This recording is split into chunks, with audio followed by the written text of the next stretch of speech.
Eend en Kekkel baljaar in die plaasdam. Dis 'n warm sonnige dag op die plaas. Kom ons gaan koel in die plaasdam af, sê Eend vir sy beste vriend Kekkel.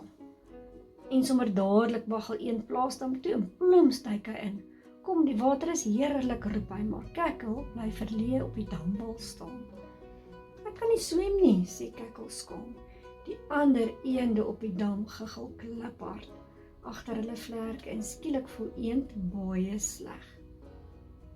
Arme Kekkel en dan ewe skielik kry Eend 'n briljante idee. Wag net hier, sê hy en waggel haastig na die skuur. Vanuit die skuur kom daar met eens 'n klomp harde skuur en saaggeluide.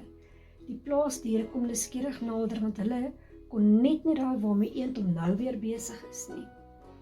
En dan gaan die skuur se deure oop.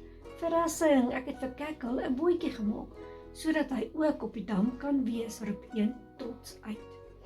Opgewonde dra Eend en Kekkel die bootjie na die dam. Spring in, sê Eend. Nou gaan ons twee groot pret op die dam hê.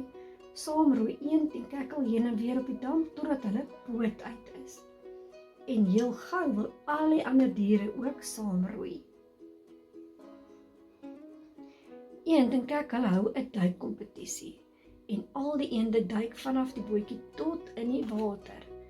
Een vir een, Kekkel skie selfs 'n bietjie en Eend neem al die plaasdiere vir 'n plesierrit op die bootjie. Dis soveel pret, roep Kekkel vrolik uit. Kort voor lank is al die plaasdiere in die plaasdam. Baie dankie dat jy my gehelp het, Eend. Jy het my dag baie spesiaal gemaak, sê Kekkel.